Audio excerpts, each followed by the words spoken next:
The corporation is known as an artificial person, whereas you, the human being, are known as a natural person. This deception goes even deeper when it comes to the courts that we attend. When showing up to court, you will notice that there are seats for witnesses behind a wooden fence or barrier. The defendant must cross through the entrance to the other side of the barrier where the plaintiff and judge sit. This act symbolizes the boarding of a ship. At this time, business can be conducted in maritime admiralty law. The judge, acting as captain or banker, is responsible for settling the balance between the two sides. This is why there is always a monetary value involved in any court case. The captain is simply dealing with banking and merchant disputes. Once the balance is paid, the case is closed. To turn the court case away from admiralty law where your rights are not protected, you must avoid agreeing to represent the artificial person. This is done by stating that you are the natural person. You don't have a first or last name because those imply corporate title. In a court case, you may state that the court takes judicial notice of your honor's oath of office. Every judge must take an oath of office to practice law, yet you must make it clear to the court and the jury that the judge is acting as judge and not banker. Remember that you are a natural human being of the earth. You are not governed by anything but your own consciousness. Laws are created within a society. The society that created the laws we see being enforced today is called the Law Society. Yet the most beautiful part of this entire deception is the fact that we are not part of the Law Society, so their laws do not apply to us. Judges, lawyers, and law enforcement officers, they're all part of a society. Within that society, they've created their own language that's deceptively similar to English. They have these little things called statutes, acts, and regulations that seem like laws, but they really only apply to those within their society. So that basically means all the traffic violations, minimum age requirements, and everything except for damage to another person or their property doesn't really apply to the natural person. Laws only apply to those within the Law Society. The game being played is an illusion. You can simply choose to open your eyes and reclaim the freedom that you were born with, bound by nothing but the limits of your imagination. These are just a few examples of assuring that your rights are being protected. By far, the most important line of defense against this deception is to be aware of the perversion of language, and be absolutely aware of how you form your beliefs and concepts.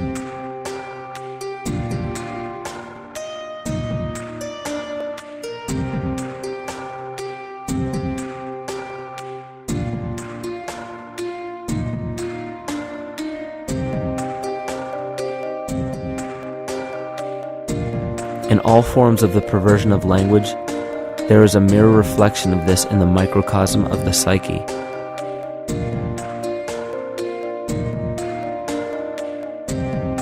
And the problem I see with humanity today is we don't truly know ourselves anymore. We have the 9-to-5 job, we have the house, the children, the bills, the television, the hobbies, and the errands that we run every single day, and we eventually begin to believe that this is who we are. But who are we beneath the job title, beneath the status of mother or father, theist or atheist, Republican or Democrat, black or white, man or woman? Who are we? Who are we deep down inside? We don't know, because every time we hear an answer that we don't want to accept about ourselves, we deny it. We'll pass it off and project it onto somebody else and judge them for it. This is repression.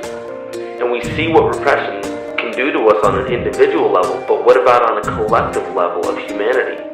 What happens when the whole world refuses to see what they truly are on the inside?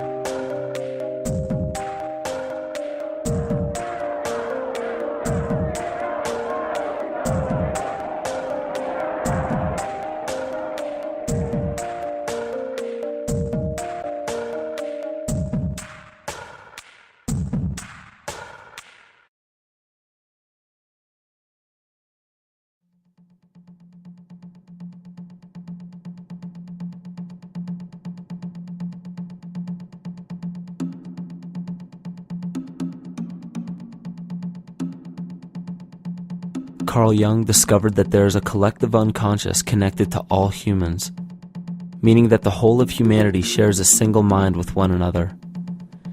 This is evident in the world through accounts of shared mythology and symbols, the study of morphic fields, and with the science of kinesiology. This collectivity is a global example of the unconscious mind of the human body, in which trillions of cells share a similar signal.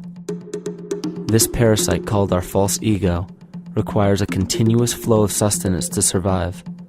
Food, fuel, and any other form of sustenance is energy. Human consciousness is an electromagnetic field of energy. When this potential energy is utilized, it then releases kinetic energy, which is used to perpetuate the false ego. This scenario occurs in the smallest parasitic organisms, all the way to a collective organism called humanity. A parasite will release chemicals that cause the host to crave the sustenance that the parasite needs to survive. As long as the host is unaware, it will keep feeding the parasite and starving itself. In a similar way, Wilhelm Reich stated that whole societies suffer from a psychosis caused by starving our organic biological impulses.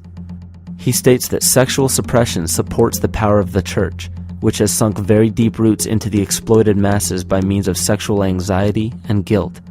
It engenders timidity towards authority and binds children to their parents. This results in adult subservience to state authority and to capitalistic exploitation. It paralyzes the intellectual critical powers of the oppressed masses because it consumes the greater part of biological energy. Finally, it paralyzes the resolute development of creative forces and renders impossible the achievement of all aspirations for human freedom. In this way, the prevailing economic system, in which single individuals can easily rule entire masses, becomes rooted in the psychic structures of the oppressed themselves.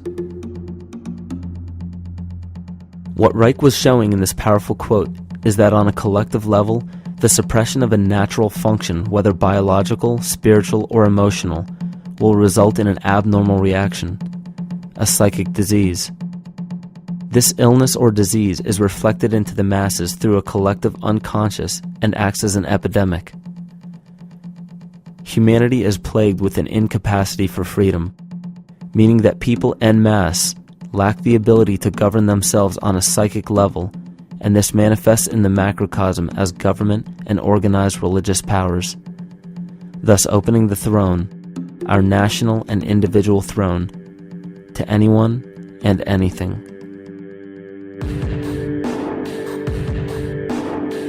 Enter the infamous rulers of the earth, the patriarchs of civilization, political, social, economic, and spiritual dictatorship, psychic tyranny.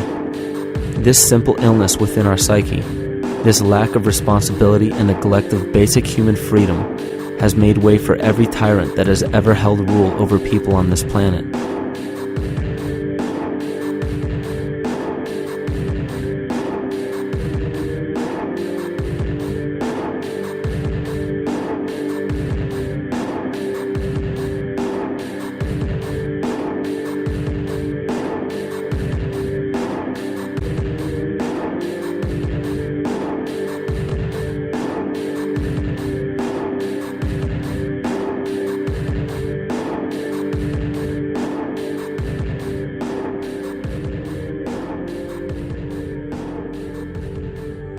But these oppressive tyrants that are demonized by the masses are no different than us.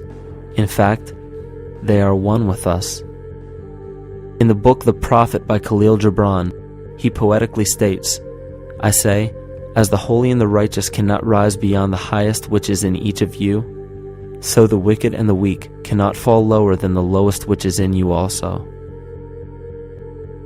Every one of us has the capability to commit the most horrifying sin or show the most beautiful compassion to our fellow man. This is the very definition of an illness within the psyche and soul of man.